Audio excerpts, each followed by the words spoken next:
Les digo callar, si ya lo puedo. ¿Les puedes preguntarme si ya? Ya, ok. Bueno, buenas tardes. Gracias por su asistencia. Vamos a comenzar con esta sesión del Seminario de Matemáticas. El día de hoy vamos a tener dos actividades. La primera de ellas es un taller, cuyo título es Introducción a las álgebras sobre la ópera Deposits. Y después tendremos una conferencia, ambas a cargo de nuestro invitado, el doctor Eric Dolores Cuenca. Y él actualmente se encuentra en el departamento de Finance, Fishery, Manufacture, Industrial Mathematics, Center of Big Data, de la Universidad Nacional de Pusan en Corea del Sur.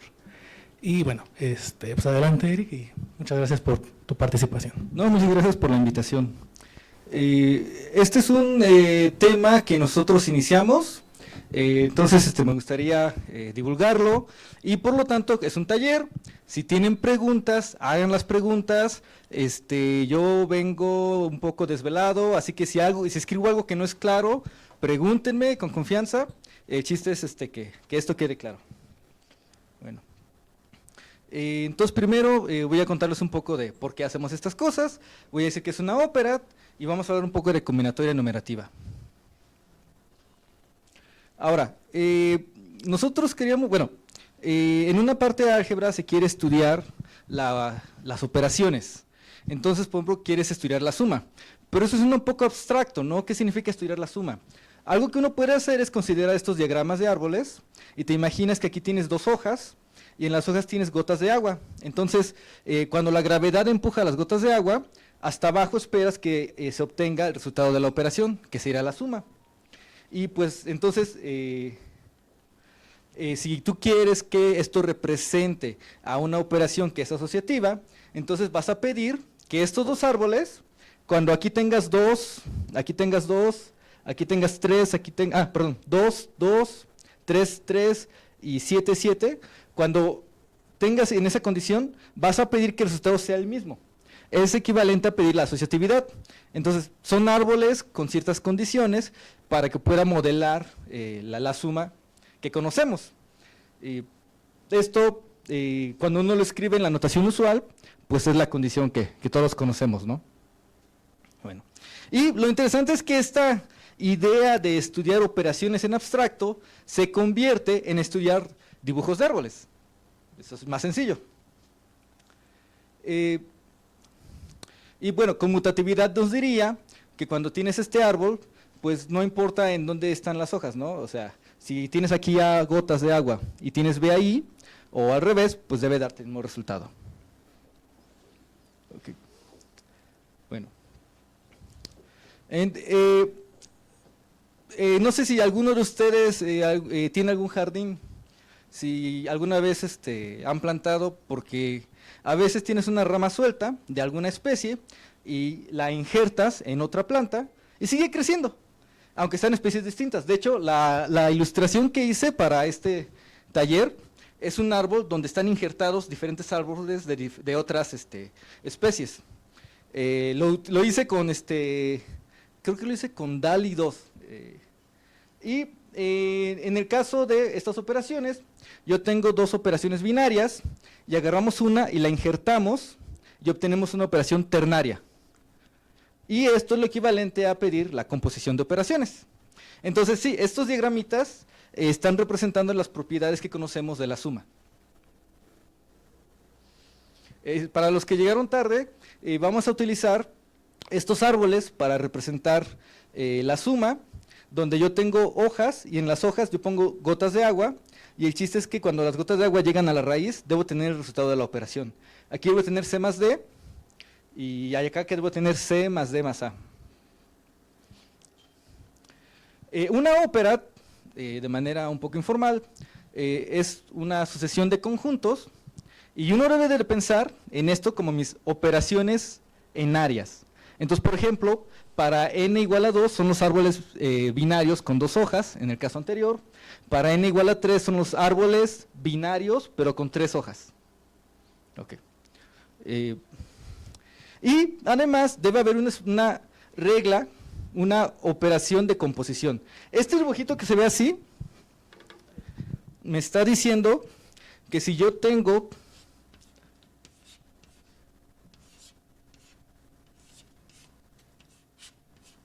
Por ejemplo, este lo voy a hacer injerto aquí, injerto acá, injerto acá, injerto acá. Lo puedo hacer primero aquí por partes y aquí obtengo creo, y luego por partes. Y aquí luego hago otra vez el injerto. Y yo creo que esto va por acá. Bueno, lo que estoy aplicando aquí es esa operación que toma un árbol con n hojas y n ramas que vas a injertar sobre las hojas.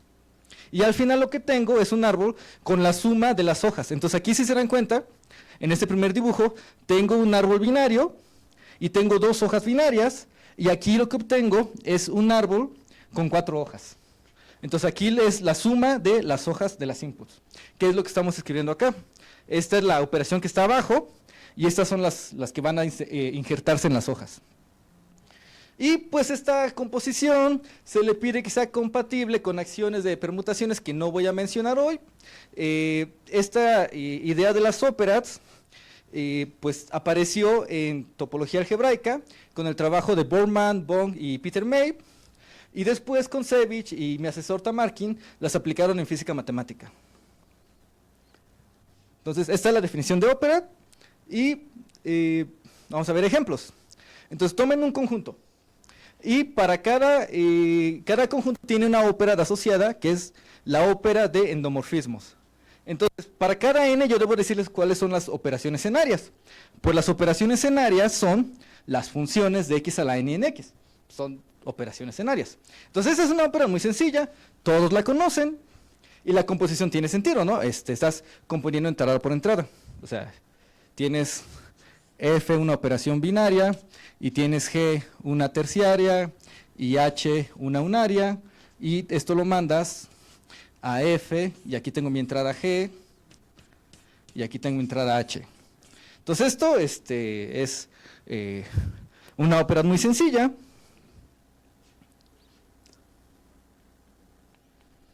Los árboles que vimos hace poco, que les pedimos que sean asociativos y conmutativos, es otro ejemplo de ópera, donde mis operaciones enarias son árboles binarios con n hojas. Y hoy voy a hablarles de los posets. Creo que todos en algún momento en la vida tuvimos que estudiar un conjunto parcialmente ordenado, y en cuanto terminamos la clase de, no sé, álgebra 1, lo olvidamos, jamás lo volvimos a usar. Pues vamos a revisarlo. Por cierto, asumiré que saben que es una topología, pero si no la saben, no se preocupen, no es tan importante. Bueno, entonces aquí les doy una pregunta. Vamos a tomar el conjunto que tiene 3 puntos y vamos a darle esta topología. ¿Cuáles son las funciones continuas de este espacio en sí mismo? Entonces, por ejemplo, la identidad es continua. Pero, ¿qué pasa si tomamos la función que a x lo manda a y a z y a z a x? ¿Es continua o no? Y pues ahí les puse la respuesta, ¿no? No es continua. ¿Qué pasa? ¿Cuál es la imagen inversa de x? Pues x es un abierto, pero su imagen inversa es el punto z, y el z no es abierto. Entonces no es una función continua. Y pues ya uno puede definir un orden entre estos 3 puntos, de manera que el punto x va a ser menor que y, e y es menor que z, y pues si ya uno se pone ahí unos 10 minutos, uno descubre que las funciones continuas en este espacio son las funciones que tienen esta propiedad. Si a es menor o igual que b, entonces la imagen de a es menor o igual que la imagen de b. Estas son funciones que preservan el orden.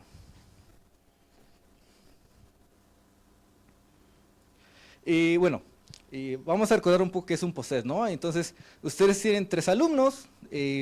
Juan, él obtuvo la calificación de 8 en música y 9 en matemáticas. Mario sacó 9 en música y 6 en política. Y Andrea obtuvo 10 en matemáticas y 9 en contaduría. Entonces, uno puede comparar a Juan y Mario porque ellos tuvieron la clase de música en común. Y uno puede comparar a Juan y Andrea porque ellos tuvieron la clase de matemáticas en común. pero no podemos comparar a Mario con Andrea porque no tienen clases en común. Entonces, este es un conjunto donde tienes un orden, pero el orden es parcial. De hecho, esto de los posets es muy común en la vida real, bases de datos que son incompletas, por ejemplo. Entonces, no es de esos, o sea, es un concepto común. Entonces, vamos a denotar con este símbolo al conjunto que tiene k puntos y tiene este orden lineal. Y pues lo que les decía hace poco es que un poset es un ejemplo de un espacio, de un conjunto discreto que tiene una topología de Alexandrov, y las funciones que preservan el orden se pueden entender como funciones continuas. No vamos a hablar de ese punto de vista, pero si ya tomaron topología, pues este es un ejemplo bonito para sus ejercicios. Hasta aquí el recordatorio de los posets está claro. ¿Sí? Ok. ¿Por qué se ve esa cosita ahí? Bueno, no importa. Diagramas de Hasse. Lo que pasa es que escribir las definiciones de poset es un poco tedioso. Entonces lo que uno hace es, dado un poset, le asocia una gráfica que se llama un diagrama de Hasse.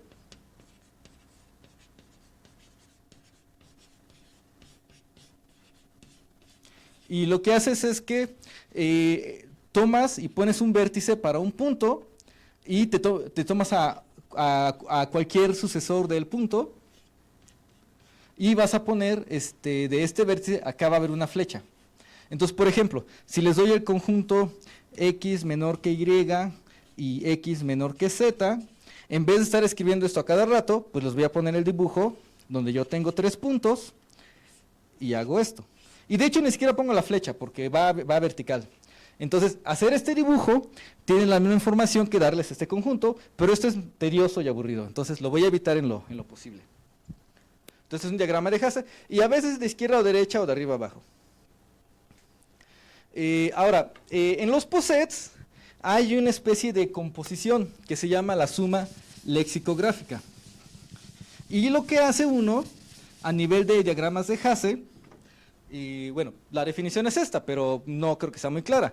Te tomas un conjunto que es como que el diagrama, en el caso anterior el árbol que está hasta abajo, y te tomas las hojas, y vas a generar un nuevo poset, donde dos elementos están relacionados, si estaban relacionados en alguno de estos amigos, o si un punto pertenece a la hoja R, el otro a la hoja T, y aquí el punto XR es menor que XT. Pero esa definición, pues no creo que sea muy clara, entonces déjenme verla al diagrama de Hasse.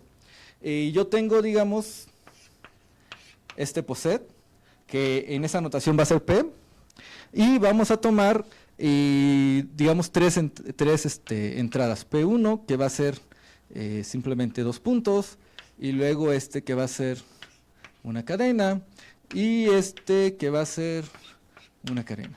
Entonces aquí lo que pasa, va a ser como que el que nos va a dar la forma general, y luego aquí vamos a poner que este es P1, bueno, va a ser el punto 1, 2 y 3.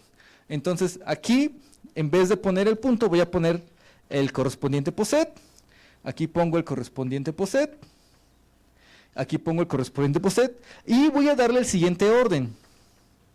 El orden dice que si los puntos están si ambos puntos están en una de las copias del poset, pues tienen el orden heredado. Pero si yo tomo un punto aquí y un punto acá, el orden va a ser el orden de la figura. Entonces yo quiero que estos dos puntos, cualquier elemento sea mayor que cualquier elemento de acá. Y basta fijarse en los elementos más grandes, ¿no? Entonces voy a agarrar y yo quiero que este sea mayor que este sea mayor que y quizás deba cambiar de color, y este sea mayor que salud, y este sea mayor que Y aquí lo mismo, yo voy a querer que el elemento menor sea mayor que el mayor de acá, entonces me debo de hacer algo así.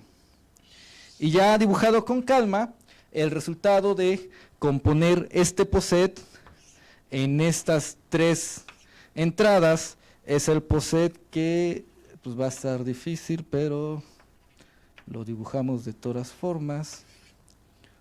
Hace esto y luego hace esto, y aparte hay otro punto por acá y hace lo mismo. Ya. Y este es el resultado de componer en este poset con estas tres entradas. Y por uno más ejemplos, o sea, lo que quiero es que este es un taller, pueden preguntar, no se preocupen.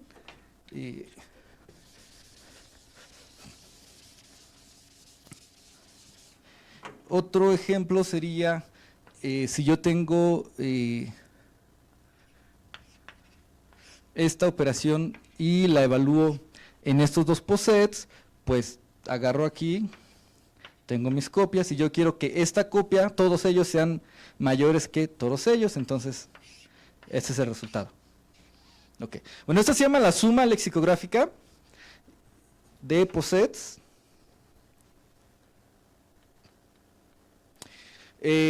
Por ejemplo, los posets serie paralelo son aquellos donde tomamos estas dos operaciones, que es la 2 cadena, donde yo hago que todos los elementos de P sean menores que todos los elementos de Q, que pues es lo que hicimos acá, ¿no?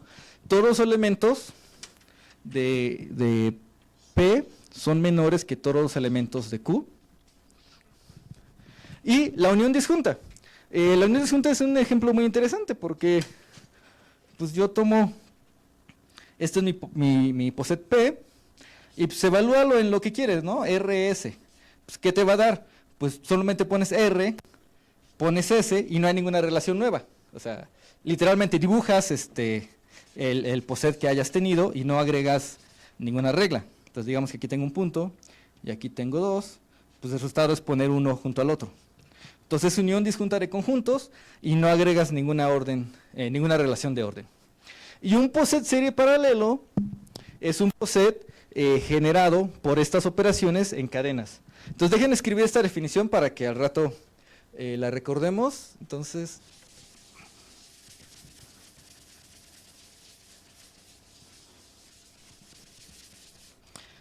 serie paralelo.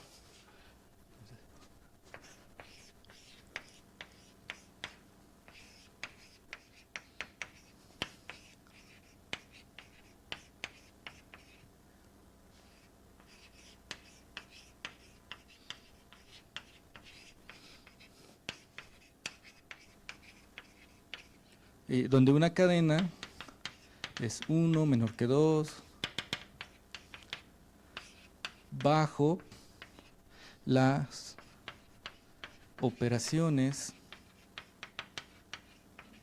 te tomas unión disjunta y la 2 cadena. Entonces este es un poset serie paralelo. Bueno, cualquier poset que se pueda generar con esas operaciones es un poset serie paralelo. Y, por ejemplo, ¿será este serie paralelo? Pues estamos tomando cadena, cadena, cadena, cadena, y tomamos la unión disjunta de cadenas, y luego le aplicas que esta unión disjunta sea menor que esta unión disjunta. Entonces, este es un ejemplo de un poset serie paralelo. Y en este caso, tienes cadena, cadena, unión disjunta, y haces que esta cadena sea menor que la unión disjunta de cadenas. Entonces, este también es un serie paralelo. Sí. ¿Alguna de esas dos sumas es suma de verdad? O sea, ¿es coproducto en la categoría de posets?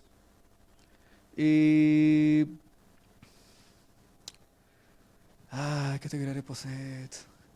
Bueno, es chistoso porque cada vez que uno busca categorías y posets, la gente hace dos cosas. Una toma un solo poset y lo ve como una categoría, que es una categoría muy pequeña, y la otra es fijarse en la categoría de todos los posets. Ahora, en la categoría de todos los posets, ¿cuál es el producto y cuál es el coproducto? Déjame pensarlo porque no quiero mentir en vivo. Entonces, hablamos después de eso, pero al menos son de nomorfismos. Pero ya en la categoría no sé exactamente, tengo que pensarlo con calma. Ahora, ¿qué poset no es serie paralelo? Porque pues, los dibujitos que les di, todos son series paralelo. El amigo de acá, que se llama la N, que es entonces aquí hago menor que entonces no sé si se ve bien, pero aquí este poset no es serie paralelo. Entonces los posets son más complicados que simplemente tomar cadenas y aplicar esas dos operaciones. Creo que lo escribí. Bueno, ahora, otra familia que quiero escribir, dejarles aquí, son los Posets Wirareca. El nombre lo pusimos porque cuando trabajamos con ellos, nos acordamos de esas pulseritas que usábamos, que luego compras ahí. Ya investigamos y las pulseritas están basadas en la cultura wirareca. Entonces por eso le pusimos ese nombre.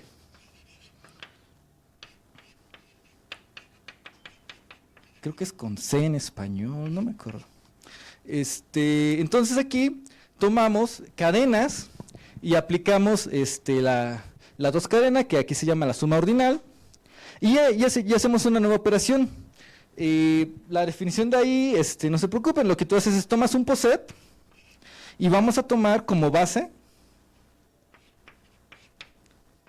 este poset y vamos a componer solamente en esta entrada. Es decir, que a todo Q, a cualquier Q, lo vas a mandar al poset que se ve así. Entonces Q puede ser cadena o Q puede ser resultado de iteración de este proceso. Entonces tú obtienes posets que se ven, vamos a ver uno más adelante, pero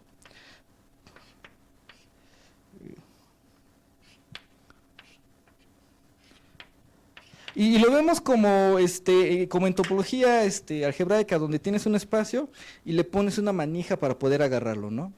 Entonces, un poset wirareca es un poset que se obtiene de tomar cadenas y aplicar cualquiera de estas dos operaciones. Okay. Entonces, esta es la familia más importante de la que hablaremos hoy, porque es una familia muy amigable en términos topológicos, y voy a hacer esto preciso en el futuro. Entonces, posets wirareca.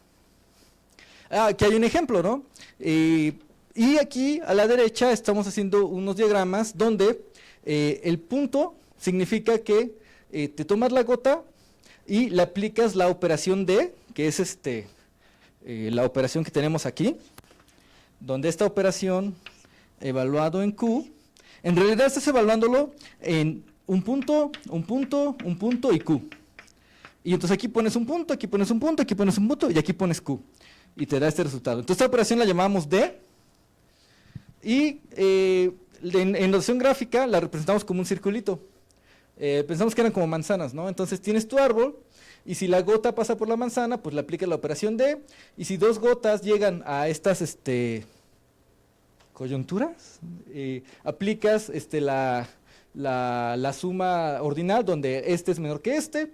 Y entonces en este árbol tenemos una gota aquí, una gota aquí, una gota aquí, y 3 gotas acá. Y si vas siguiendo el flujo, pues va pasando esto, tienes 3 gotas, aquí le aplicas la operación D, luego todos estos son menores que todos estos, aquí lo estoy haciendo horizontal, allá era vertical. Y ahora todos estos son menores que todos estos, luego le aplicas D de nuevo a todo, D a todo, aquí D a todo, y luego le agregas otros 3 puntos, y así te la llevas, ¿no? Ese es un ejemplo de un poset wirareca, y se ven como de este estilo. Bueno. Entonces, por una parte tienes aquí el poset como objeto, y por otra parte tienes un árbol que te va representando las operaciones que te generaron ese poset al evaluarlo en puntos.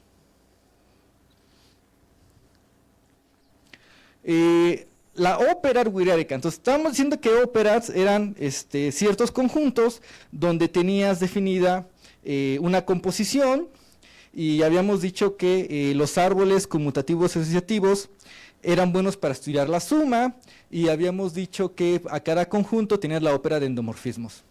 Aquí definimos la ópera wirareca, donde wirareca n es el conjunto de árboles binarios con n hojas, donde pues aquí estos conjunciones van a tener x menor que y, que es la 1 cadena, y además tienes estos circulitos.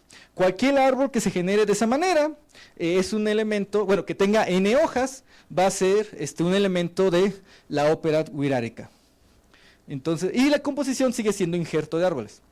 Entonces, esto queda claro. O sea, sigo tomando árboles, sigo haciendo composición, y estoy trabajando con las operaciones. Pero de nuevo, todo es gráfico. Más o menos. Bueno, entonces esta es la operación que, bueno, es la operad que introdujimos. Si uno agarra y se va a las definiciones, resulta que como estamos trabajando con posets, etcétera, etcétera, es equivalente a que estos conjuntos tengan una topología y las funciones son continuas, porque preservan el orden, bla, bla, bla. No se preocupen. Bueno, lo importante de las óperas son las álgebras sobre la ópera, ¿no? Yo tengo funciones, pero ¿dónde están mis funciones definidas?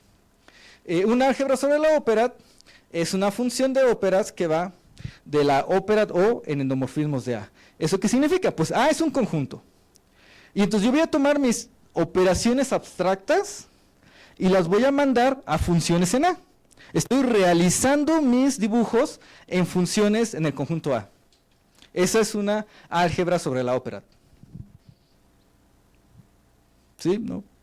Porque, o sea, aquí lo que tengo es, recuerden, yo tengo A con funciones de A a la n en A. Aquí yo tengo simplemente funciones abstractas. Entonces a cada función en área le voy a asociar una función que va de A a la n en A. Pues estoy definiendo funciones en A. Bueno, esto es una álgebra sobre la ópera. Por ejemplo, tómate álgebras sobre la ópera serie paralelo. A ver, ¿qué es eso? Aquí dijimos que yo tengo dos operaciones.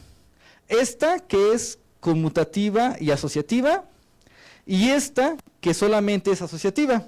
Entonces, una álgebra sobre la ópera de serie paralelo es equivalente a una álgebra libre generada por dos operaciones.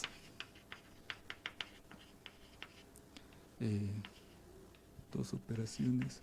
Una que es conmutativa y asociativa, y la otra que es solamente asociativa, y no les pido ninguna relación. Entonces tienes todas las palabras, y ahí tienes funciones, operaciones, pero una puedes conmutar y ser asociativa, y la otra solo es asociativa. Entonces, una álgebra sobre la ópera serie paralelo, pues es equivalente a una álgebra libre en dos operaciones. Pero pues es un objeto muy sencillo, ¿no? ¿Para qué meter todo ese lenguaje? Bueno, pues lo que pasa es que si pensamos en que es una álgebra sobre la ópera de posets, recuerden que hay esta operación toda rara que no está generada por, que no se puede ver como composición de estas dos. Es decir, en una álgebra sobre la ópera de posets tienes una operación cuaternaria que no se puede ser escrita como composición de estas dos. Entonces hay cosas ahí interesantes que justifican el meter todo un nuevo lenguaje. Sí. ¿Los generadores del álgebra libre o de la ópera? Porque vas a tomar un conjunto A y sobre el conjunto vas a tomar cada elemento como una letra y luego vas a poner simplemente palabras en esas letras con las operaciones. ¿Y el conjunto es el poset? No. Aquí es un conjunto cualquiera. Es decir, tu conjunto va a ser una álgebra sobre la ópera si existe este mapeo. No es un álgebra en el sentido de espacio vectorial. No, hasta ahorita, pues te decía, en este caso, aquí tienes palabras en un alfabeto y agregas dos operaciones, que es una la puedes denotar como suma si quieres, y la otra denotarla como algo que no sea conmutativo, y escríbete todas las palabras con composiciones, iteraciones y así. Sí, quizás, bueno, es que hay óperas de conjuntos, óperas topológicas, óperas de espacios vectoriales, entonces en algún momento quizás las definiciones coincidan, pero aquí estamos hablando en un caso un poco más abstracto y más básico. Pero bueno, entonces, para serie paralelo, ya vimos que es simplemente palabras generadas en un conjunto A con dos operaciones donde una debe ser conmutativa y asociativa y la otra asociativa. Y la ópera de Poset, las álgebras sobre la ópera de Poset son más complicadas porque tienes operaciones extrañas que no se pueden escribir en términos más sencillos. Pero hoy les quiero contar, bueno, vamos a ver un ejemplo de combinatoria. Richard Stanley, él empezó a trabajar con posets y con polinomios asociados con posets. Entonces lo que él define, este símbolo, es, tú te tomas el poset y en los vértices le pones números, pero tú quieres que ese etiquetado preserve el orden. Entonces, si el vértice X es menor que Y, el número que le pones en X debe ser menor que el que le pones a Y, ¿no? Entonces, por ejemplo, aquí, si yo quiero etiquetarlo con números del 1 al 2, pues puedo poner este 1, puedo poner este 1, y aquí ambos puedo ponerles 2, y no pasa nada, porque 1 es menor que 2, 1 es menor que 2, y 1 es menor que 2. Bueno, entonces, Richard Stanley define este símbolo como el número de maneras de etiquetar el POSET usando números del 1 al n y preservando el orden. Y por ejemplo, si yo tengo un punto, ¿de cuántas maneras puedo ponerle etiquetas usando números del 1 al n? Pues de n elige 1. Si yo tengo 3 puntos, están ordenados, ¿de cuántas maneras puedo ponerle etiquetas usando números del 1 al n? Pues de n elige 3, al menor mándalo aquí, al mayor mándalo acá y al del medio acá. Entonces tienes n en 3. Y pues Stanley se dio cuenta que siempre obtenías un polinomio en n. Aquí este número es n por n-1 por n-2 sobre 3 factorial. Ese es un polinomio con coeficientes racionales en la variable n. Entonces Stanley se da cuenta que en general, para cuadrar POSET, esto es un polinomio. Entonces aquí puedes poner x y te va a dar un polinomio. Un polinomio que te va contando el número de etiquetados. Ahora, nosotros de manera disruptiva o no sé, elegimos trabajar con series generadoras. Tenemos razones para hacer eso, pero ahorita simplemente vamos a trabajar con esto. Entonces, ¿qué hacemos? Pues, dado un POSET, fíjate en la siguiente serie, donde el coeficiente de x a la n es el polinomio de Stanley evaluado en n. Entonces, aquí. Entonces, la serie que tienes x a la n multiplicada por el polinomio de Stanley evaluado en n. Entonces, si tienes un punto, ya vimos que para etiquetarlo con n, pues tienes exactamente n. Entonces, la serie que le corresponde es la serie que tenemos acá. Si tienes la cadena, pues habíamos dicho que para cada n tienes este número. Entonces, a la 3 cadena le vamos a asociar esta serie de potencia. Las series de potencia tienen ventajas sobre los polinomios, pero eso es algo que por ahora créanmelo.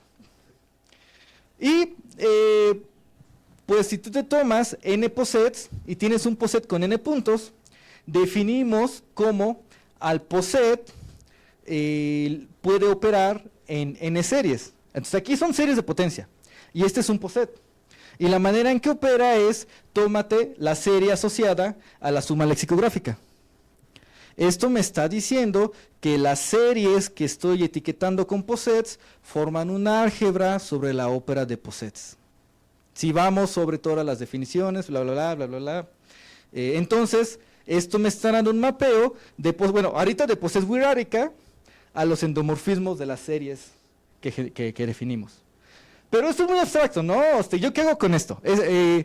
Nosotros usamos ideas de teoría de categorías en combinatoria y es bonito cuando das una definición así abstracta, pero es cierto, ¿no? ¿Yo qué hago con eso? Bueno, entonces, pues teorema. Les calculamos explícitamente que la unión disjunta en dos series es el producto de Hadamard de las series, del producto de Hadamard que vieron en variable compleja. ¿Por qué iba a hacer eso? A ver, yo tomo dos posets y me voy a fijar en la manera de colorear, de poner etiquetas en la unión. ¿Qué haces? Pues ponle etiquetas a uno y luego ponle etiquetas al otro, porque pues no están relacionados. Entonces lo están multiplicando. O sea, recuerden, las series están definidas como la función generadora. Y entonces estoy diciendo que cuando quieres aplicar la unión disjunta a P, Q, bueno, yo voy a agarrar debe ser la serie de la unión. ¿Pero cuál es la serie de la unión? Pues yo quiero saber cómo coloreo la unión con n puntos. Pues como los posets están, pues simplemente dibujas uno junto al otro, ponle etiquetas a uno, de estas maneras, ponle etiquetas al otro de estas maneras, y como no están relacionados, pues solo multiplícalos. Y a nivel de series de potencia, pues ese es el producto de Hadamard aplicado a la serie de P y a la serie de Q. Entonces, explícitamente, la acción de este POSET es eso, es el producto de Hadamard. Este aquí es más interesante, porque tienes que multiplicar las series, y de hecho es un producto deformado. Este sí requiere un poco más de cálculo, pero se pueden calcular. Entonces, para el caso serie paralelo, entendemos bien cómo la acción de los POSETs en el conjunto de las series de orden. Esto se ha probado 3 veces, pero cada prueba es distinta y cada prueba es un sentido diferente, porque ellos trabajaron con desde el punto de vista de Stanley, aquí trabajan con politopos y nosotros con un sentido operádico. Las pruebas son independientes, pero ambos encontraron el mismo resultado. Bueno, entonces explícitamente, aunque desde el punto de vista del álgebra abstracta les estoy dando una definición que no les dice nada, se puede calcular en algunos casos. Y pues de aquí sigue que para POSETs Wiraríka, la 2 cadena, ya les dije que es el producto deformado, y la operación que es de ponerle una manija, pues también, o sea, toma un poco de tiempo, pero se puede calcular. Entonces, hasta ahorita los Wiraríka los podemos calcular explícitamente. ¿Qué significa eso?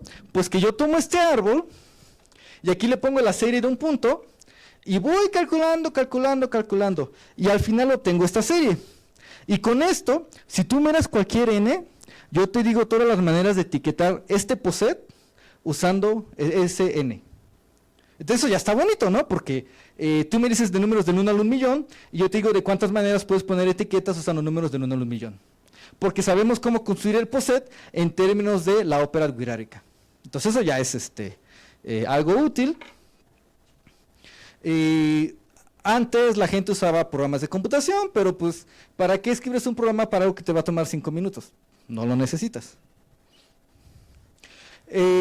No voy a explicar muchos detalles, pero deben de saber que los POSETs los puedes ver como una álgebra sobre la ópera de POSETs, donde la operación es la suma lexicográfica, y en el caso de la unión disjunta, pues era la unión de POSETs, en el caso de la 2 cadena, pues es la suma ordinal. En las series de orden, pues dijimos que esto te actúa como el producto de Hadamard, y te actúa como un producto deformado, y a un POSET le puedes asociar un objeto topológico que se llama un politopo, y en el caso del politopo, actúa como la suma de Minkowski, y actúa como la envolvente convexa. Podemos hablar de detalles si quieren, pero ahorita no voy a enfocarme en eso, porque nuestro resultado dice que los valores z tienen la estructura de álgebra sobre la ópera de POSETs. ¿Eso qué significa? Bueno, la función z de Riemann, que pues, es una de las funciones más importantes en las matemáticas, se define de esta manera, y pues esto es un poco complicado, ¿no? Primero porque aquí es una k, la k va desde 1 hasta infinito, y a la k la vas elevando a la potencia fija i. Entonces aquí hay un typo, me disculpo por eso. Entonces, puse i o k. Ajá, de i, y luego la z. Entonces debe ser la sumatoria desde n igual a 1 hasta infinito de 1 sobre n a la i. Bueno, esta es la definición que debería estar escrita ahí, y por la manera en que está escrita, pues es una función un poco difícil, ¿no? Sabemos que sobre los valores pares, es decir, cuando i es un par, lo entendemos bien, pero cuando i es impar, no sabemos casi nada. Se sabe que el valor en 3, z de 3, es irracional. Se sabe que existe un número infinito de valores cuando la entrada aquí es impar, tales que son irracionales, pero no se sabe cuáles. Entonces no se sabe si z de 5 es irracional, no se sabe si z de 7 es irracional, pero se sabe que hay un conjunto infinito de valores impares, tales que esto es irracional. Entonces es bien chistoso. Y nosotros construimos una cadena de conjuntos. A cada POSET le asocias un politopo, un objeto geométrico. Al politopo le asocias las series de orden, que ya les mostré hace poco. Y a las series, utilizando un truco de Ramanujan, le asociamos un valor z. Y luego mostramos que las operaciones son compatibles. Que aquí les mostré eso, ¿no? Que la unión disjunta se iba a la suma de Minkowski, pero esa suma de Minkowski se va al producto de Hadamard, y el producto de Hadamard se va a un producto aquí de funciones Z. Entonces aquí debes de verlo como que tienes conjuntos discretos y tienes operaciones que van pasando de uno al otro. Como en teoría de grupos, ¿no? Solo que aquí no hay inversos, pero tienes tus grupos, tienes homomorfismos de grupos. Aquí en este caso tienes conjuntos con operaciones definidas por posets y tienes morfismos que preservan esas operaciones. Y pues eso, hay una historia larga, ¿no? Porque Euler empezó estudiando los polinomios eulerianos, que en nuestra anotación a la unión disjunta de puntos le asociaba a los polinomios de orden, pero pues él no usaba ese lenguaje. Después Ramanujan, no sé qué tanto sepan de Ramanujan, pero él aprendió de matemáticas de un libro que no tenía demostraciones, solamente tenía enunciados. Y en el artículo donde da esta fórmula, él solo dio fórmulas, pero no puso las pruebas.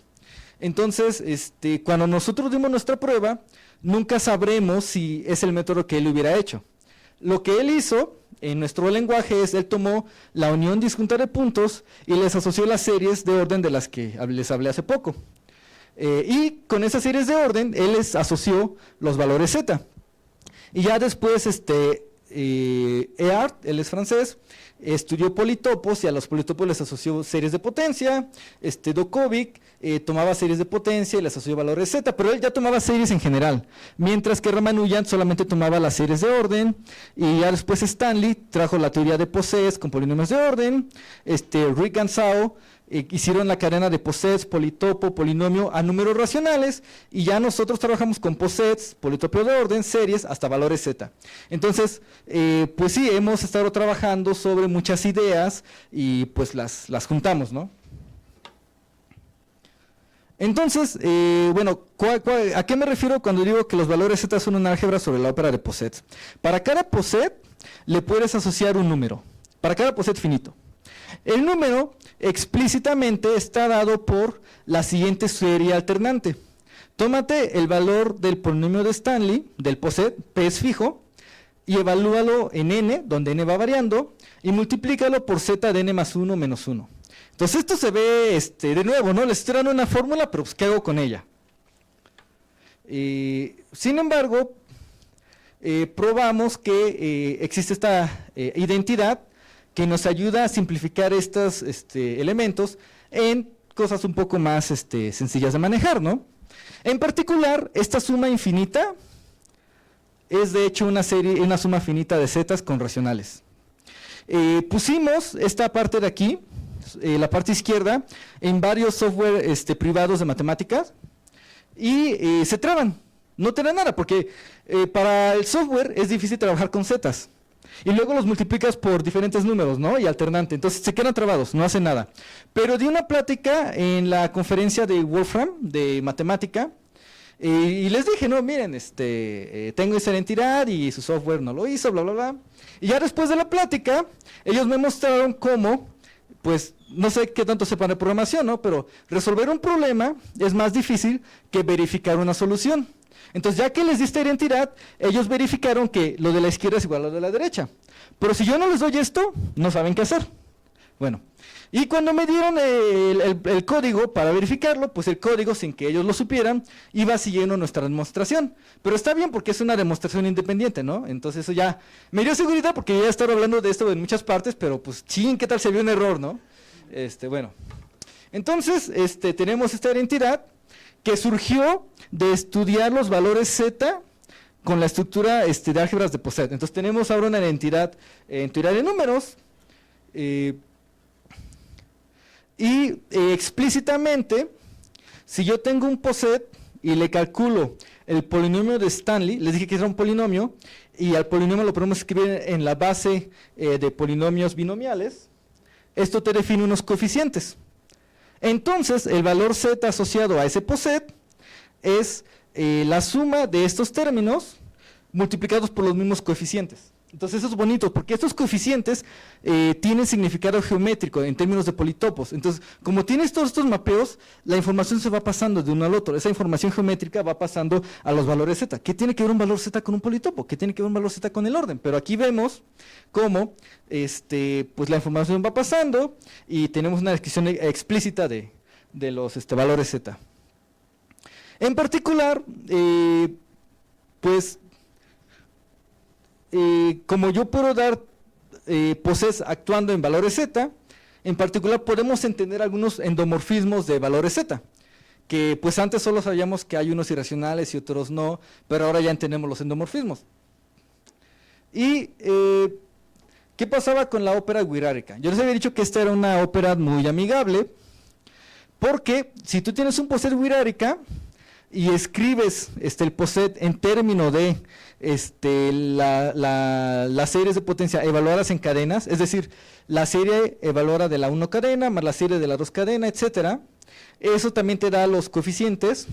Entonces, en el caso de los posets wieráricas, este índice I es el tamaño de la mayor cadena maximal en el poset, este índice K es el número de puntos del poset y este valor es el número de Betti del diagrama de Hasse. Es decir, si tú calculas la serie de orden del poset wierárica, tú ya sabes cuántos handles tiene el poset tan solamente de estudiar los coeficientes de la serie. Es decir, la información topológica se pasa en los coeficientes de la serie. Y esto es útil porque, por ejemplo, pues yo les dije que a cada poset les asocio un número, ¿no? Y si tú me das un número cualquiera y me preguntas, a ver, pero a cada poset le asocio un número, por ejemplo, al punto 1 le asocio este número, y al poset que tiene una manija le asocio este número, donde aquí tengo el -2 y aquí tengo y entonces tú me puedes llegar y decir, a ver, Eric, yo te doy un número cualquiera, una suma cualquiera de valores z, ¿este número es un poset wierárica o no? O sea, ¿pertenece a tu conjunto o no? Pero como nosotros sabemos que estos Ds tienen un significado topológico, pues entonces uno puede construir un algoritmo donde agarras y pues te fijas quién es K, y te fijas en todos los posets que tienen este número de Betti, y te fijas en los posets que tienen K puntos, y les calculas los coeficientes Ds, y ya ves si coinciden con uno de estos elementos. Es decir, nos ayuda a reducir el espacio de búsqueda de posets que nos puedan dar tal expresión, y así puedes buscar de manera más corta. Entonces sí, para cada poset le calcula los coeficientes y ves si coincide con alguno de ellos, pero la búsqueda es más pequeña porque sabemos que los posets deben de tener ciertas propiedades topológicas. Entonces, esta información geométrica se va pasando a la teoría de números. Y pues una pregunta que teníamos es, ya que tienes una relación entre posets y valores z, puedes decir algo nuevo, ¿no? Entonces lo que mostramos es, bueno, este es un preprint, aún lo están evaluando, pero lo que creemos que probamos es que este conjunto de números son linealmente independientes sobre Q, si, solo si, la función que te toma f, un polinomio, y lo que hace es esta evaluación alternada, donde lo evalúas en n y lo multiplicas por este elemento, si esta función es inyectiva, que va a R. Entonces, vamos a ver, ¿qué significa esto? Como este es racional, eso significa que todos los z son irracionales. Más aún, este irracional no es combinación lineal de otros irracionales. Yo no sé cómo probar eso. Eso es un problema muy difícil. Pero probamos que eso es equivalente a un problema, pues en términos ya de topología, que tampoco sé cómo probar, pero quizás en el futuro, pues ayude a que dé nuevas herramientas y nuevas maneras de atacar esta conjetura. Entonces, esto surge de aplicar estas ideas abstractas de posets a teoría de números. Y bueno, les contaba que probaron que hay un número infinito de valores z impares, es decir, la z evaluada en número impar, que son linealmente independientes, pero no saben cuáles. O sea, la manera en que lo prueban muestran que hay un conjunto no vacío infinito, pero no pueden determinar uno solo de ellos. Es maravilloso. Y ha habido mejoras sobre estos teoremas, pero aún así no sabemos si z de 5 es irracional o no. El artículo donde comenzamos todo esto, antes de saber toda la historia, era aquí en el boletín de la Sociedad Matemática Mexicana, donde hablamos un poco de POSETs aplicados a combinatoria. Aquí es donde están hablando sobre los números de zetas evaluados en impares. Estas son las notas de Ramanujan, donde él pone estas identidades pero no da pruebas. Aquí hablan sobre, bueno, estas son ya otras referencias, pero aquí es donde estamos definiendo la estructura de álgebra sobre la ópera de Posets en los valores z. Y ¿qué más? Bueno, está interesante, ¿no? Hay un número infinito de irracionales entre los valores z evaluados en impares. Y en hacen una prueba elemental, o sea, para uno que no está en teoría de números quizás no sea tan elemental, pero no utilizan técnicas tan complicadas. Y creo que ya. Entonces, si tienen preguntas, díganos, porque la idea es que sea un taller que podamos responder y puedo aclarar cualquier parte que haya quedado obscura. Gracias. Un aplauso. Bueno, tenemos tiempo para algunas preguntas. Igual estoy al pendiente del Facebook por si alguien lo quiere comentar ahí. Pero bueno, aquí mientras en el auditorio no sé si alguien tenga alguna pregunta.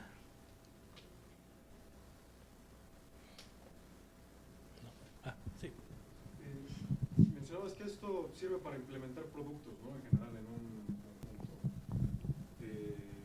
¿Se puede hacer algo similar para coproductos? Bueno, voy a cambiar tu pregunta a una pregunta que puedo resolver precisamente, que nos hicieron los árbitros, que es ¿cuándo esperas que algo sea una álgebra sobre la ópera de Posets, ¿no? Y lo que nos dimos cuenta es que a veces cuando defines un objeto estás asumiendo un orden. Un conjunto simplicial, pues vas ordenando los puntos. Nunca lo usas, pero cuando defines la pirámide, les das un orden y los mapeos tienen que seguir el orden, ¿no? Entonces ahí hay un orden. Por eso es que los politopos tienen la estructura. En el caso de los valores z, al principio estábamos trabajando con los multizeta porque, ¿qué haces? Defines la sumatoria, donde n1 es menor que n2, de 1 sobre k a la n1, k a la n2. Entonces sabíamos que aquí debía haber una álgebra sobre la ópera de Posets porque aquí había un orden en la definición del objeto. Y luego resultó que fue mucho más sencillo cuando trabajabas con las zetas usuales. En el caso de los polinomios de Stanley, pues están definidas sobre Posets. Entonces, si en tu definición de objeto utilizas el orden de alguna manera, eso ya te trae los endomorfismos de los Posets. Esa es la respuesta que sí te puedo dar. Y pues la tarea, bueno, hay dos tareas que les puedo dar. Esto de las óperas es interesante, yo lo estaba estudiando, mi asesor Tamarkin, ellos definen un cálculo. Entonces, ¿qué es un cálculo? Bueno, es una álgebra sobre la ópera de cálculo de Tamarkin-Sigan. Entonces, ellos abstrayeron la noción de cálculo, y si en un conjunto tienes una acción de la ópera, puedes establecer la derivada del i, y satisface el bracket del i, todas esas cosas. Entonces, creo que toman un cilindro, y toman cadenas, bla, bla, bla. Entonces, ¿cuándo tienes una ópera? Cuando tienes una manera de componer. Ahorita los temas populares, en términos de óperas o ejemplos de óperas, no sé si ya la conozcan, pero además de los árboles, que son muy útiles en computación y en todas partes, están los little discs, los discos pequeños. ¿Qué haces? Pues te fijas en discos con huecos, y ¿cómo evalúas un disco en otros discos? Pues agarras este disco y lo encajas aquí, y este disco lo encajas acá, y eso te debe dar el disco donde ahora, en vez de tener este aquí, tienes el de acá, en vez de tener este de aquí, tienes el de acá. Entonces eso te da una ópera porque hay una noción natural de cómo componer.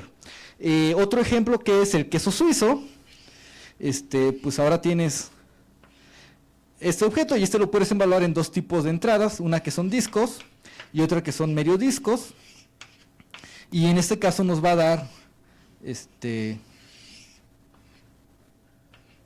Este es el resultado de aplicar esta operación. Entonces tienes una ópera de queso suizo, la que creo que la de Tamarkin-Sigan para el cálculo está relacionado con la ópera de Kontsevich de cilindros. Tienes aquí unos cilindros y tienes unas marcas y puedes componer un cilindro con otro, ¿no? Puedes ponerlo. En mi caso, yo estaba estudiando un artículo de Drinfeld y él trabaja con asociatividad y yo quise hacer lo mismo con orden y fue ahí como llegué a todo esto, porque los POSEs tienen la suma lexicográfica, que es el equivalente a la composición. Entonces, tarea, busquen un objeto geométrico donde la composición esté bien definida y ya tienen su ópera y estudien sus álgebras. Tenemos ahora el lenguaje para hacer eso. De hecho, el Swiss Cheese,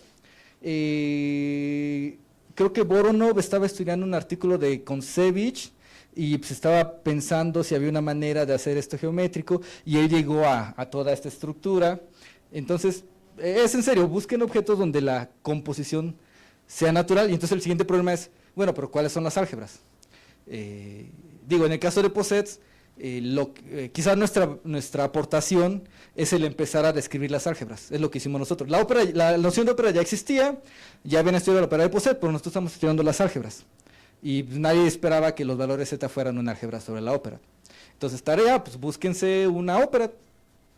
Ya tenemos el lenguaje para hacer eso. Gracias. ¿Alguien más tiene alguna pregunta?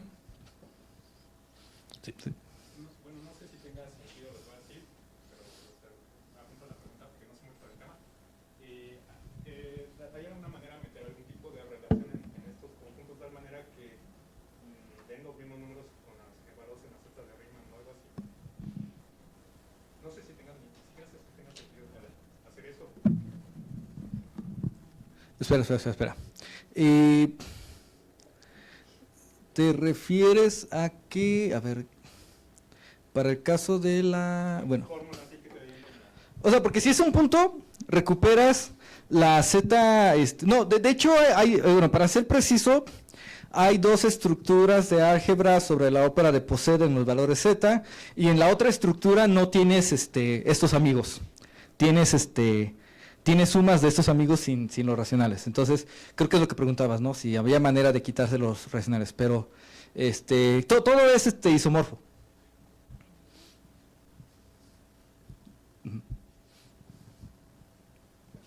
¿Alguien más?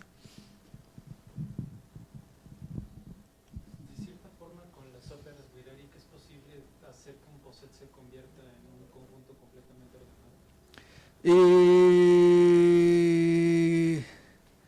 Completamente ordenado. Lo que pasa es que si te tomas la guirárica básica que está evaluada en un punto, pues no es bueno, ¿te refieres a linealmente ordenado? Porque esos dos puntos no los puedes comparar.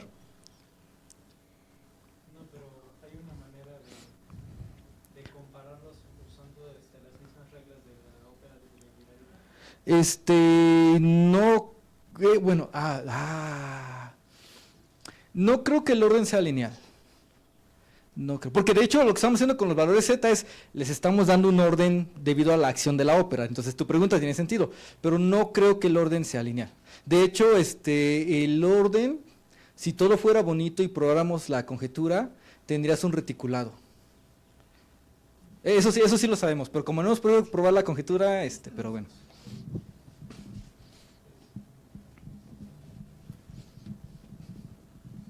No sé si alguien más tenga alguna pregunta. Pues bueno, vamos a terminar el taller. Déjame. Bueno, los invito también a que hay café, galletas, por si quieren, en lo que preparamos la plática. Y bueno, tengo aquí algunos reconocimientos, bueno, pero te los doy yo creo que al final de la. Sí. Digamos. Ok. No, te estás. Gracias. Okay. Bueno, pues los invito a pasar, ¿no? Damos unos 2-3 minutos en lo que inicia la siguiente plática. Gracias.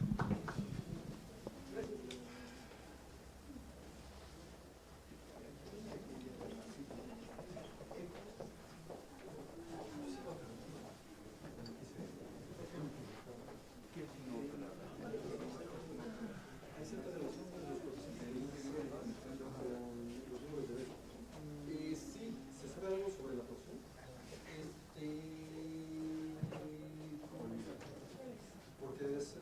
los números de Betty, pero de la homología bien por día. Yo sé, nada tengo esta figurita y me fijo en el número de Betty. Que nada va a ser un grafo, va a ser un politópico. Bueno, a nivel de gama de clase, todo viene de un grafo, pero a cada grafo le hacemos un politopo, pero esto, la información topológica es del grafo. Ah, ok. Entonces no hay torsión que la homología. Sí, no creo. Bueno, porque luego, o sea, nosotros no estamos trabajando con homología, estamos usando como Betty en el sentido el número de haces, a eso nos referimos. Que es el diagrama de Betty, es el número de huecos, ¿no? Estamos contando huecos. O sea, por número de Betty no se refiere al rango, al rango. Pero es que alguien prueba que el rango de homología, ¿verdad? Es el número de huecos. Pero entonces No hay homología aún. Sin embargo, utilizando el criterio que Gramsci llega a ver homología con homología, utilizando las ideas de Stanley, pero no, de ahí no es seguido. Entonces la respuesta es no sé, pero la información de Betty proviene de diagrama. Ok, de acuerdo, muchas gracias. Y hay un libro donde estudia la categoría de procesos y empieza a calcular explícitamente productos y productos, pero no los recuerdo, por eso no quería meterme en detalles. Okay. Pero sí hay un libro de topología dendroidal y ahí hablan de los procesos. Okay, gracias.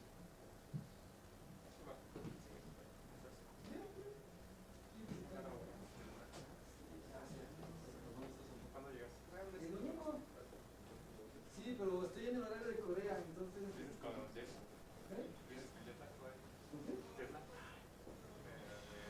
¿No hay cambio de horario? Sí, te digo, antier me dormí a las 7 y desperté a medianoche. Ya, despierto. Ayer me dormí a las 12 y desperté a las 2 y luego a las 4 y desperté como a las 6. Esto es horrible, horrible. Bueno, según estudios te muestran que el jet lag dura un día o 24 horas. No, a mí me toma una semana. No, y aparte en cuanto me acostumbre me voy a regresar a Corea. Nada más 2 semanas. Sí, no, eso va a estar pesado. ¿Tienes gente trabajando aquí contigo? Estoy trabajando con David y estoy buscando el director. Por eso también daré un taller, ¿no?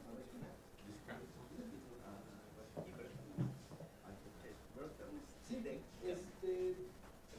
bueno, la que vi es que dado un conjunto A, conjunto cualquiera, endomorfismos tiene sentido, porque endomorfismos de M pues son todos símbolos de A a la N. Y aquí como conjunto, producto de conjunto. Sí, de todas las funciones. Entonces, si yo tengo una ópera y tengo un morfismo operádico que conmuta con toda la estructura de A, entonces el morfismo de A significa que para cada P y no de N, pues yo tengo CDT que va de A a la N en A. Entonces, en ese sentido, en A, las operaciones ahora están definidas. Eso es una cosa sobre la operadora. Este sí. Pero voy a pedir que este phi pues se comporte bien con respecto a la composición, lo cual es pedir mucho. Pero si todo funciona bien, tengo una cosa sobre la otra. Y pues el ejemplo más sencillo es el de los polinomios de Stanley, porque, de las series de potencia, porque el poseer en las series de seno hasta la serie de Cn, pues es la serie de P compuesto con P1 hasta Pn, y uno ve que esta definición va a ser amigable con todo, está siendo amigable con todo.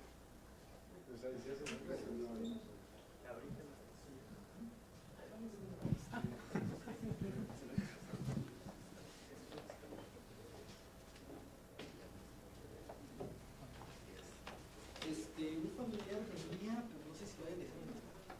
Ah, sí, no, es que tengo que checar si no me. Sí. No, pero yo creo que venía para el taller.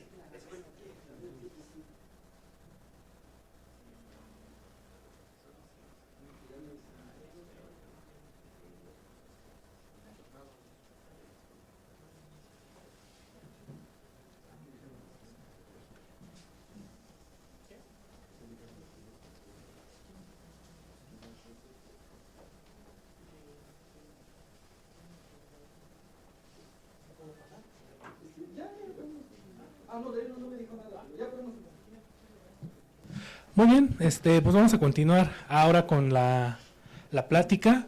De hecho, el taller era una pequeña introducción porque, bueno, varios de los conceptos que se vieron en el taller son necesarios para entender esta plática, que el título es Series de barajado y sus aplicaciones a la teoría homotópica dendroidal. Y bueno, sigue a cargo de nuestro invitado, el doctor Eric Dolores Cuenca. Adelante, gracias.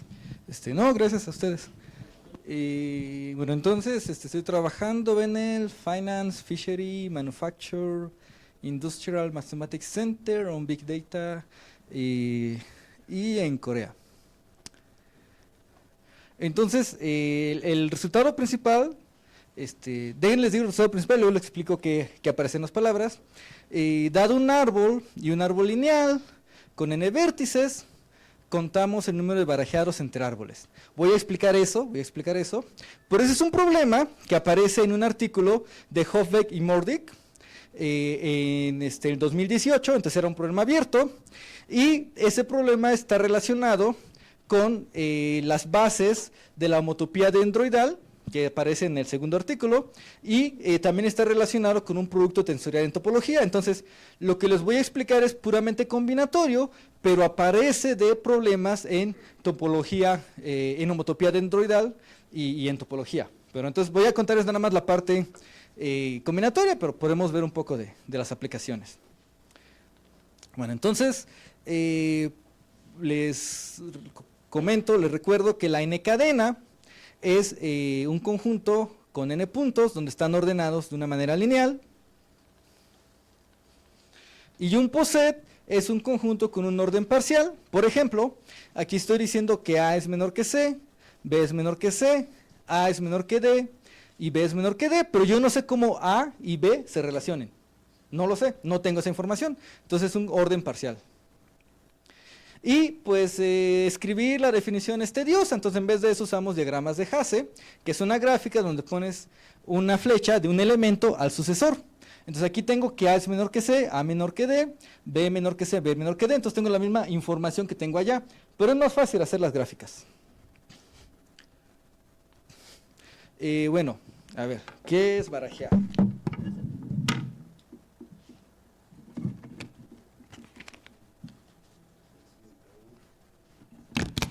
Esto es barajear. Y si lo pensamos, pues en mis cartas, en el deck, en la mano de cartas, hay un orden, ¿no? Tiene la que está hasta arriba, la que le sigue, la que le sigue. Entonces puedes pensar en esto como un orden lineal. Entonces yo tenía dos órdenes lineales y creé un nuevo orden lineal de tal manera que los dos órdenes dentro del nuevo preservan el orden original. Es decir, aquí, esta dentro del nuevo orden va a ser mayor que la que le seguía. Aquí esta dentro del nuevo orden va a ser mayor que la que le seguía. Entonces, creo un nuevo orden que es compatible con los dos órdenes originales.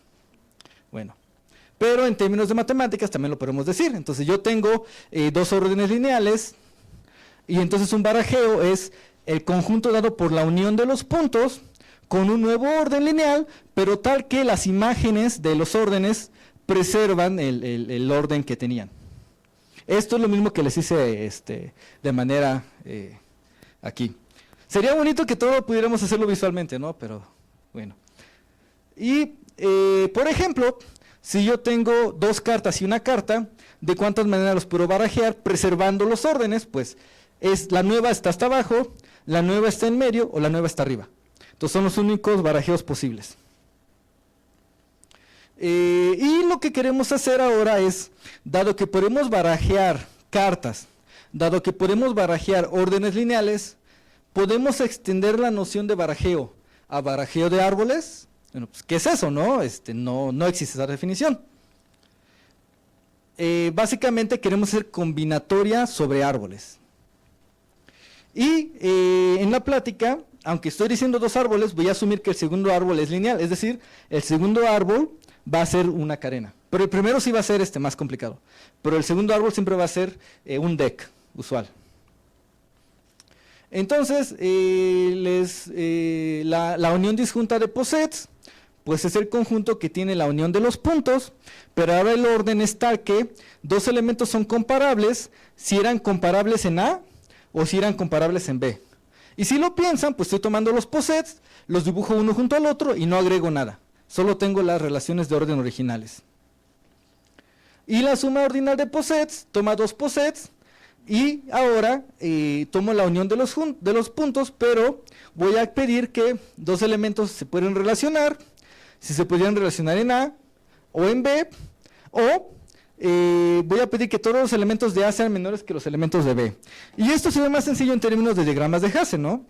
Yo voy a decir que, digamos que tengo este poset, y le voy a hacer, ¿aquí qué notación estoy usando? Le voy a hacer la suma ordinal con este. Entonces lo que yo quiero es que todos estos sean menores que todos estos, pues ahora el resultado es, y lo que hice es tomé los máximos de acá, los elementos mayores, y los hice menores que el más pequeño de acá.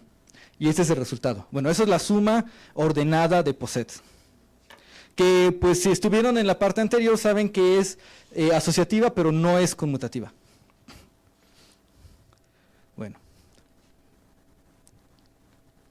Y los posets serie paralelos son posets generados por cadenas bajo suma ordinal y unión disjunta, como por ejemplo aquí yo tengo dos puntos, los pongo unión disjunta, dos puntos unión disjunta, y yo hago que estos sean menores que los otros.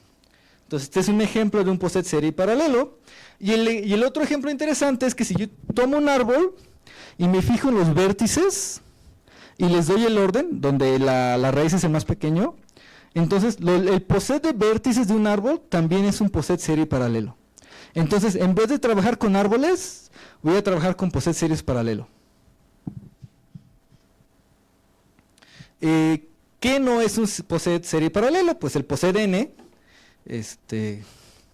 se llama n porque cuando dibujas esa condición te da esto.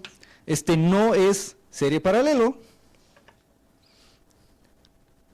Y dejen darles la primer proposición de una extensión de barajeo entre dos decks de cartas a un deck de carta y un poset serie paralelo. Entonces, ¿qué voy a hacer? Sea P serie paralelo.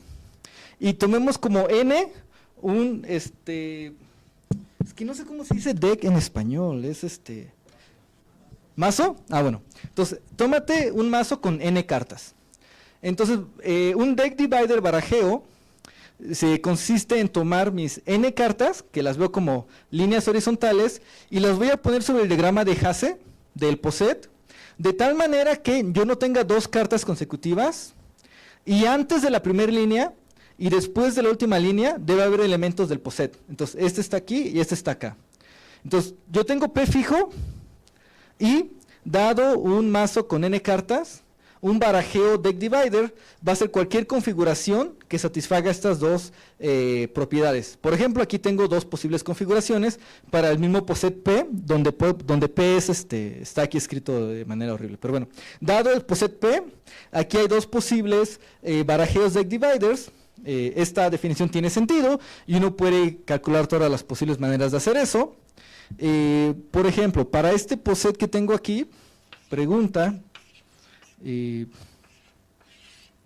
¿será que yo tengo algún barajeo deck divider con 5 cartas? ¿Cuántos barajeos deck dividers con 5 cartas tengo? Pues a ver, yo pongo una aquí, 2, 3, y cuando quiero poner otra, no importa cómo mueva esto, siempre tengo dos cartas una junto a la otra.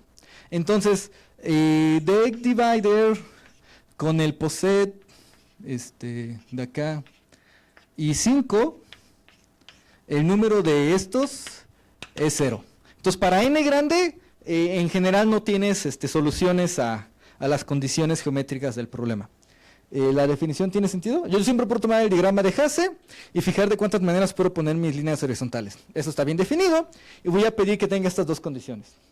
Entonces yo declaro eso como una generalización del barajeo de cartas. Bueno, ahora vamos a darles otra generalización. Yo tengo un poset y una cadena maximal es un orden lineal maximal que está dentro del poset. Por ejemplo, aquí yo tengo una 2 cadena, 1 menor que 2, y aquí tengo otra, 1 menor que 2, 1 menor que 2 y 1 menor que 2. Y ya no pueden crecer. Entonces tengo 4 cadenas maximales. Okay.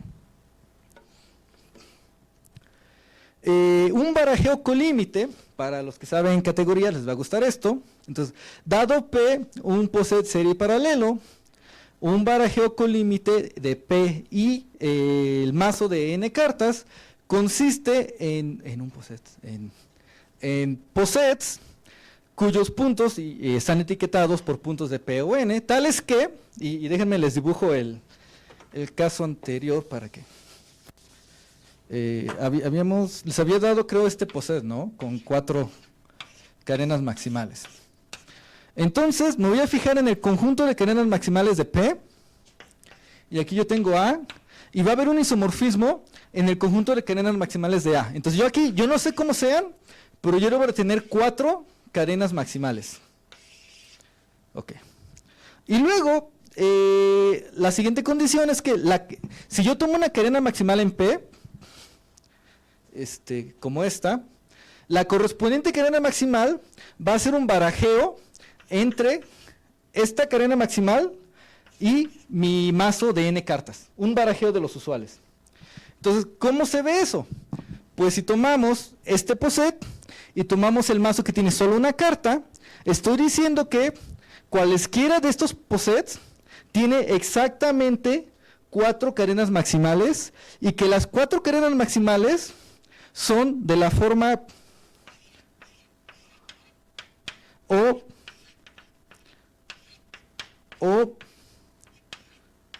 que son los únicos barajeos entre este y el mazo con un punto. Entonces, cualquier cadena maximal que tú encuentres debe ser una de estas 3. Es lo que estoy diciendo. Entonces, fíjate en todas las maneras de crear posets con esas cadenas maximales, de manera que tienes solamente 4 cadenas maximales. Y bueno, vamos a ver qué tan difícil es hacer esto, ¿no? ¿Qué pasa si yo agarro y tomo este de acá y tomo este de acá? Bueno, pues lo que va a pasar es que ahora tienes esta nueva cadena maximal y ya no es de ese estilo. Entonces esta figurita no es válida. Entonces no es tan trivial, pero ahí están 7 ejemplos donde tú tomas cualquier cadena maximal y debes tener solo 4 cadenas maximales, y las cadenas maximales corresponden a algunas de esas, porque son shuffles entre cadenas maximales de este poset y un punto. Sí, no, tal vez. Entonces, este es un problemático porque en este caso la cadena maximal es esta, que no es un shuffle entre la cadena maximal de esta y un punto. Este no pertenece a los shuffles entre estos. Por eso esta no puede ser un poset colímite. Pero cualquiera de las, vamos a tomar uno de estos. Vamos a tomar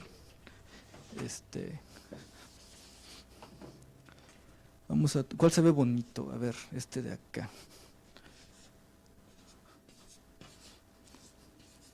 ¿Y qué? ¿Dónde va el otro? Ah, y en medio creo que lo puse.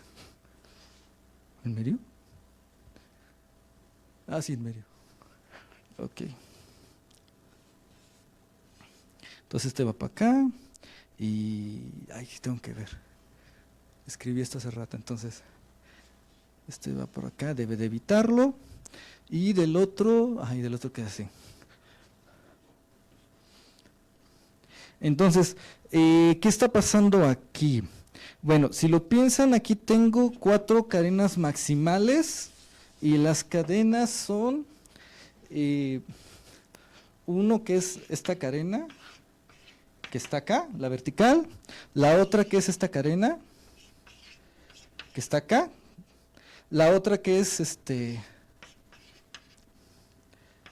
cadena que está acá, y la otra que también es de este estilo. Entonces, las 4 cadenas corresponden a barajeos usuales entre 2 cartas y 1 carta. Entonces, cualquier combinación con 4 cadenas, con 4 copias de que puedan generar, de manera que tengas el poset subyacente, es un barajeo colímite. Entonces, esta es otra definición que también tiene sentido para cualquier poset y para cualquier majo de cartas. Sí. En este momento tengo el conjunto de todas las soluciones a esta definición. Pero hay una buena razón para usar la palabra colímite, pero a esta altura yo tengo varias posibles soluciones. Okay. Entonces, en particular aquí te estoy dando 7 soluciones distintas. Okay. Bueno. Y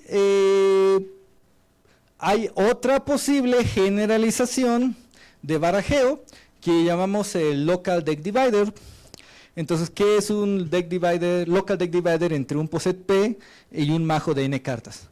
Pues es un barajeo colímite, como el que les acabo de dar, pero ahora queremos que cuando te tomas una cadena maximal, el mayor y el menor pertenecen al majo, y que los puntos de P no pueden estar consecutivos, deben estar separados.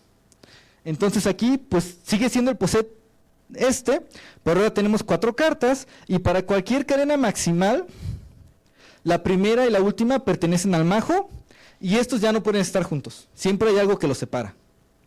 Entonces aquí la pregunta que les hago es, ¿cuántos local deck divider, barajeos hay entre este poset y un majo con una carta? Bueno, pues ahora, para cualquier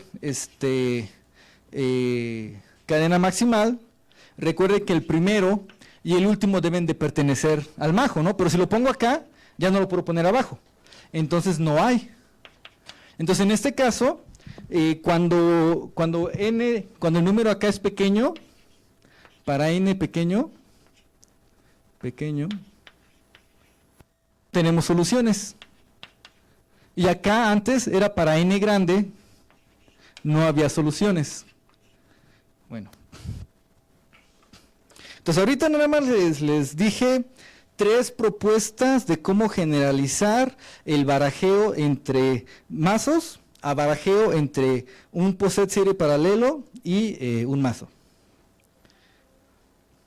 Y Hobeck y Mordick, ellos probaron que si tú tomas un árbol y le asocias el poset de vértices, existe un polinomio con coeficientes racionales tales que cuando lo evalúas en n, te cuenta el número de barajeos colímites entre el poset asociado a un árbol y el majo de n cartas. Por ejemplo, si yo tengo un punto, entonces, a ver, para ir aterrizando, yo tengo un punto. ¿Cuántos barajeos colímites hay entre un punto y n cartas? Pues vamos a ver. Lo pongo hasta arriba, lo voy metiendo o lo pongo hasta abajo. Entonces tengo n más 1. Y eso te da, pues ese es un polinomio, ¿no? Polinomio en x. Si yo tengo 3 cartas, bueno, pues ya existe, la gente en combinatorial sabe que si tienes 3 cartas y n cartas, puedes hacer estos barajeos de esta manera, que es un polinomio en la variable x. Entonces, más o menos tiene sentido, ¿no? Lo que ellos probaron. Y pues de nuevo, yo les digo que es un poco más conveniente trabajar con series generadoras. Entonces llamamos esto las series de barajeo. ¿Qué hacemos? Dado un poset serie paralelo, el coeficiente de x a la n es el número de barajeos colímites entre el poset y el majo de n cartas. Entonces para el caso de que yo tengo mi poset que es un punto, ya les dije que el coeficiente de n va a ser n más 1 en 1, que me da esta serie. Y para el caso de una cadena con i cartas, pues vimos que era este número y me da esta serie. Entonces estamos regresando a algo, es parecido, ¿no? A lo que ya hemos visto. Ahora estamos asociando series a posets. La definición ¿tiene sentido? Es clara, ok. Entonces la serie generadora que va contando los barajeos entre mi poset y n. Bueno, quizás esto hubiera... Sí, es que bueno que hablamos de eso. La vez pasada estaba diciéndoles que había una manera geométrica de estudiar posets, pero no les di la definición. Entonces déjenme les cuento cómo está esa historia. Dado un poset, me voy a fijar en un lugar geométrico donde las coordenadas satisfacen las desigualdades del poset. Entonces, ¿qué estoy diciendo? Pues que si yo tengo el poset x menor que y, le voy a asociar los puntos tales que 0 es menor que x, es menor que y, menor que 1. Eso es un triángulo, algo así. Entonces son los puntos en que la coordenada X es menor que la coordenada Y. Y si por ejemplo yo ahora tomo dos puntos, X, Y, pues le voy a asociar los puntos tales que la coordenada X pues no tiene nada que ver con la coordenada Y. Entonces le voy a asociar ahora el cuadrado, ¿no? ¿Qué pasa si tomo el poset X menor que Y y todo eso unión con Z? Pues ahora tengo un triangulito y tengo otra coordenada que es independiente y pues no tiene nada que ver, entonces perpendicular y pues tengo esta figurita. Entonces tengo objetos geométricos cuyas coordenadas están describidas por las desigualdades del poset. Se les llama polítopos de orden. La definición pues es un poco más fea, ¿no? Pero ya si lo piensas es equivalente a lo que les dije. Y aquí está el ejemplo. ¿Cuál es el politopo de orden de un punto unión la 2 cadena? Pues aquí tengo un punto unión la 2 cadena. Entonces este es el politopo de orden. ¿Tiene sentido? Bueno. Y estos son los politopos de orden que aparecían en la plática pasada, que era un álgebra que estaba ahí escondida. Entonces aquí vemos nuestro politopo de orden. Y tenemos un lema. El lema es equivalente, o sea, en realidad cuando escribimos esto no sabíamos de los barajeos, pero es equivalente a lo siguiente. Si P es un poset serie paralelo, puedes tomar el politopo de orden y hay una triangulación canónica, hay una triangulación fija, no para cualquier triangulación. Entonces tómate la triangulación, digamos, tengo este politopo y lo veo como tres pirámides pegadas sobre dos triángulos. Y aquí está un triángulo y atrásito está el otro. Entonces estoy diciendo que mi pirámide se puede ver, bueno, mi politopo se puede ver como tres pirámides, pero cuando tomas las tres pirámides estás contando dos veces la frontera. Entonces tienes que quitarle las fronteras, pero a lo mejor le quitaste mucho, ¿no? Aquí tengo pirámides, aquí tengo triángulos. Entonces a lo mejor le quité mucho, entonces tengo que ponerle, quitarle, escisión. Entonces, dado un poset, te fijas en el politopo de orden. Al politopo de orden lo describes de esta manera con inclusión-exclusión. Y esta inclusión-exclusión te va a definir unos números. Por ejemplo, aquí yo tengo tres pirámides. Y esas tres pirámides están pegadas por dos triángulos. Bueno, aquí tengo un 3, aquí tengo un 2. Entonces, la serie de mi poset, que definimos así, está dada por la suma de estos coeficientes por esas series explícitas. Entonces, explícitamente te puedo dar el número de barajeos si conocemos la triangulación del politopo. Entonces, información geométrica que se transmite en pues números, ¿no?, de combinatoria que nos están contando. Entonces, conocemos las series de barajeo. Y para este caso, pues para este poset yo les decía que le corresponde este politopo. Y aquí tengo tres pirámides, entonces el número de aquí es 3, y las pirámides están pegadas en dos triángulos, el número es 2, y el signo es alternante. Entonces esta es la serie que me va contando los barajeos entre este poset y las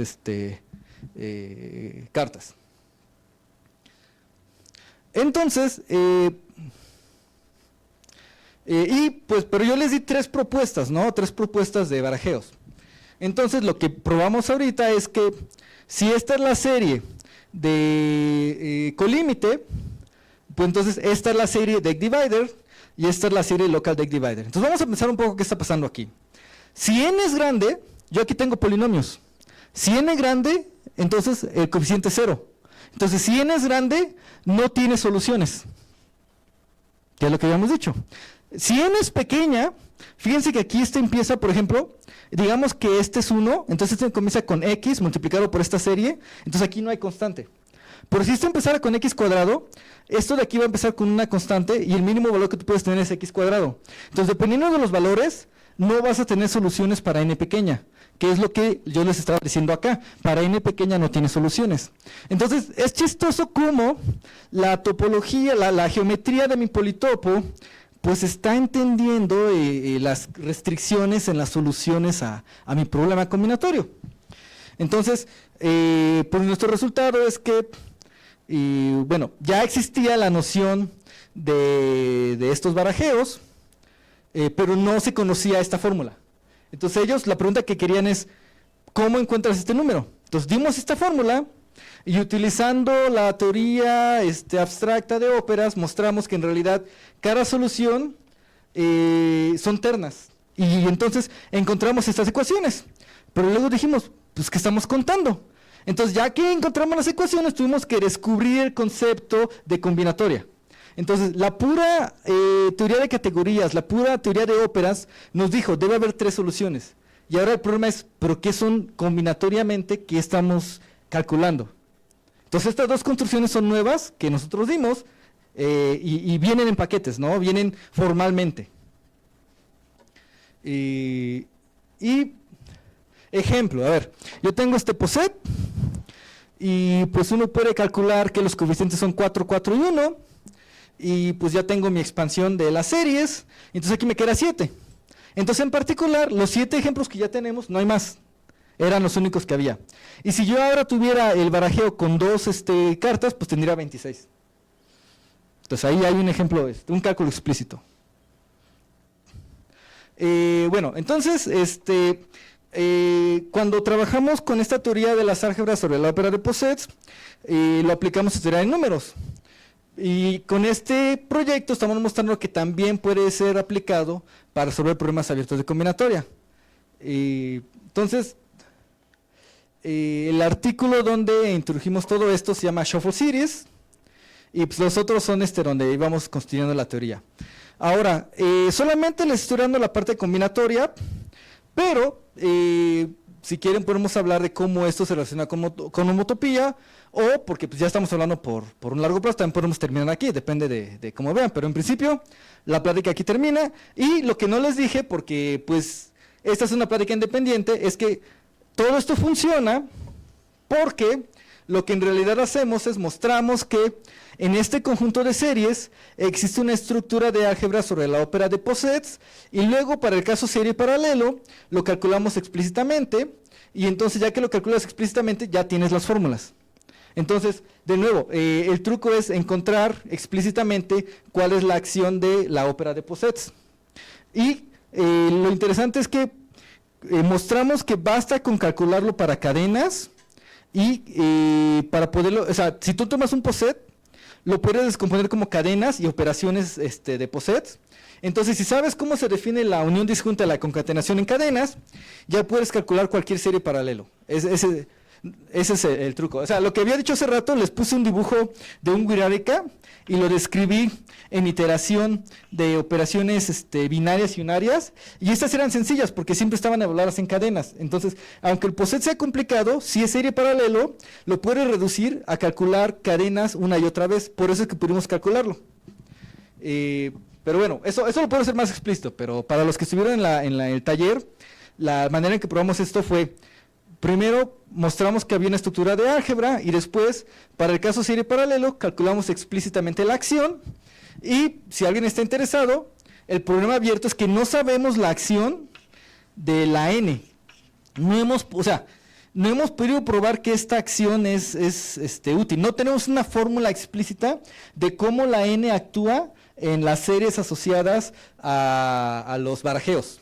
Entonces es un problema abierto que tenemos, por eso le hago tanto énfasis a esta POSET, porque es complicado. La unión disjunta y la concatenación, pues una es un producto deformado, el otro está relacionado con Hadamard, pero no sabemos cómo actúa. Sabemos que existe, lo puedes calcular con computadora, pero no tenemos una fórmula de la acción. Entonces es un problema abierto.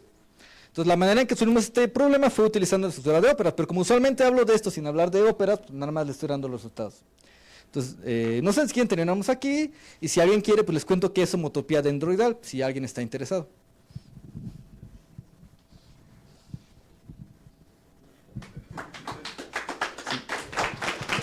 Muy bien, pues vamos hasta esta parte. No sé si alguien tenga alguna pregunta.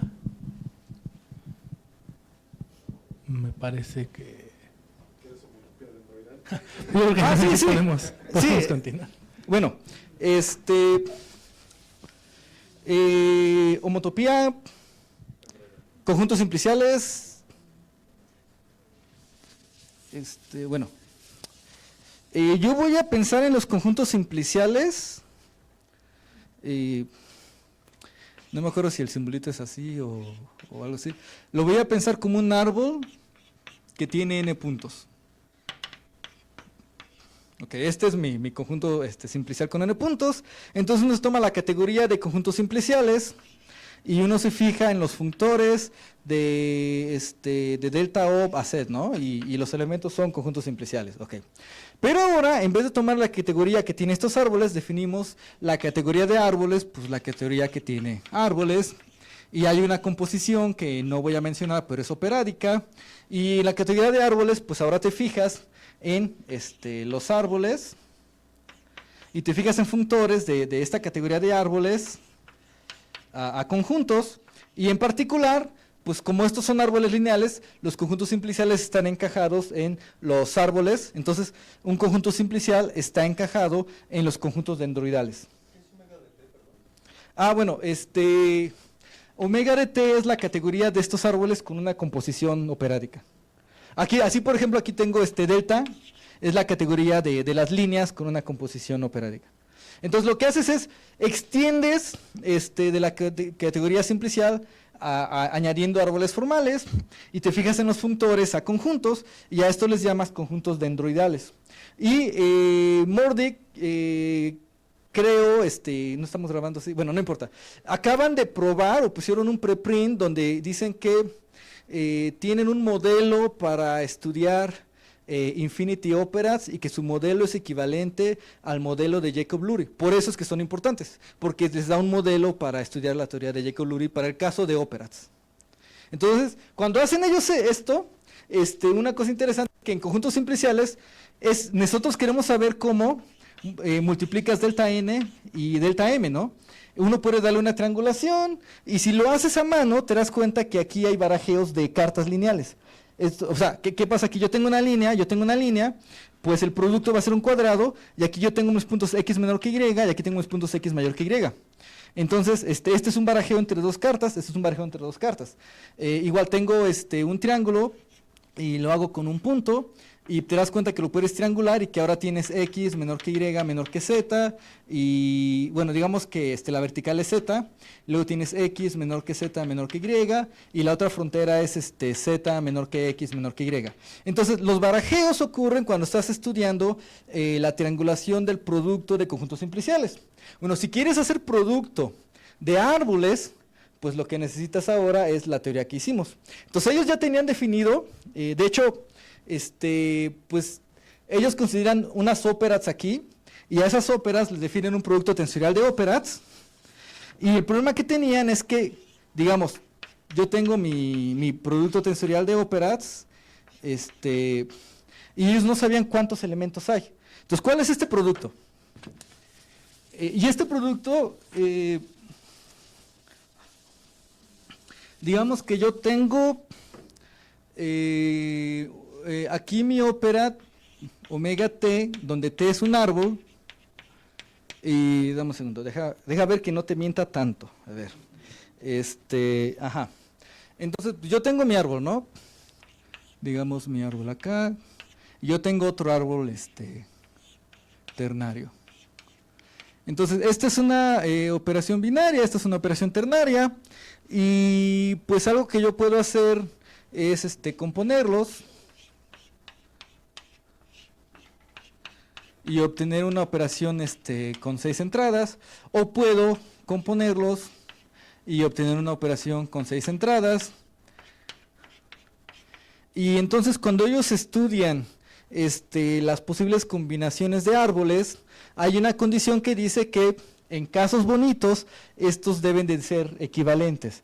Entonces el problema de contar es que tú puedes escribir composiciones entre árboles. No sé, yo tengo este árbol de acá y tengo un árbol lineal. Entonces las posibles composiciones es, pues pongo esto aquí, entonces tengo lineal, lineal, y ahora tengo estos acá. O pongo lineal, y luego pongo 2, y luego pongo 1 acá. O sea, deben ponerle aquí doble, entonces pongo aquí doble, y aquí pongo doble, ¿no? Un punto nada más. Entonces, maneras de componer, dados estos dos árboles, maneras de componer y crear nuevos árboles es, pones abajo, o lo pones arriba, pero si lo pones arriba tienes que ponerlo en ambas entradas o cosas así. Entonces tú puedes generar estos productos, pero ellos encuentran que cuando haces esto necesitas que estos dos objetos sean equivalentes, por razones relacionadas con, o sea, no sé, si tienes un producto y un producto, pues aquí tienes un producto, pero ¿cuál operación va primero? No, pues no es cuál va primero, es que te definen el mismo objeto. Si aquí estás pensando, por ejemplo, una ópera con 2 entradas y aquí con una entrada, pues ahora tienes estas entradas, pero como quieres escribirlo en términos de álgebra, puedes poner una primero y evaluar en la otra, o la segunda evaluar en la primera, y son del mismo objeto. Entonces ellos entienden que estos deben ser relacionados, y eso complica el cálculo, pero nosotros mostramos que esta relación corresponde a las esquinas donde los simples se van pegando. Entonces, aunque tenemos varias soluciones de las estructuras con límite, ellas están relacionadas con contar partes de un objeto grande que es el colímite. Entonces tienes el colímite grande, lo triangulas y cada solución, cada pedacito simple y máximo te está dando una estructura de esas combinatorias. Por eso el colímite es único, aquí el objeto es uno solo, pero cuando vas contando las partes pues te van dando varias soluciones, que yo creo que era otra pregunta que estaba por ahí escondida. Entonces el chiste es que ellos reemplazan simplices por árboles, y se dan cuenta que necesitan un producto tensorial, porque cuando quieres calcular cohomología, quieres saber cómo se relaciona la cohomología del producto, pero al relacionar la cohomología, al relacionar el producto de los árboles, por esta relación, pues el cálculo ya es más difícil. Entonces lo que estamos haciendo, le estamos ayudando a entender las estructuras que se requieren al hacer el producto de los conjuntos dendroidales. Entonces ellos están construyendo las bases y acabamos de responder una pregunta en las bases para construir toda esta estructura.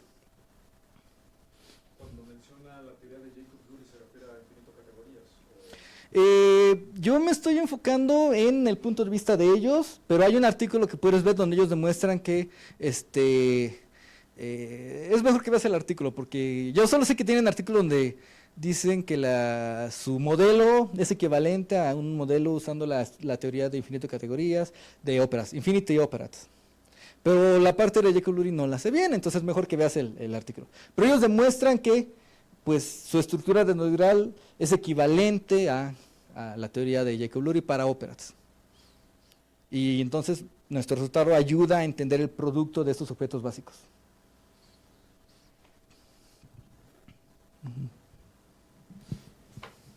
No sé si alguien tenga alguna otra duda. ¿No?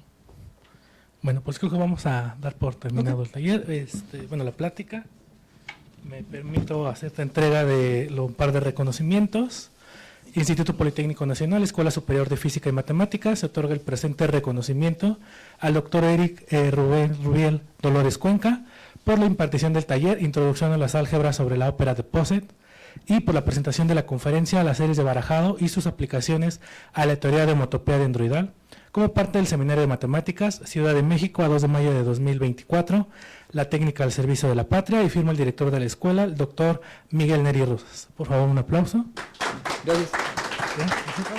Y un par de presentes para ti. Muchas gracias por la presentación. Okay, bueno, pues entonces damos por terminado el seminario del día de hoy. Bueno, esperamos tener una plática tal vez a finales de mayo o junio más o menos. Gracias chicos por su asistencia y también a los que estaban en Facebook.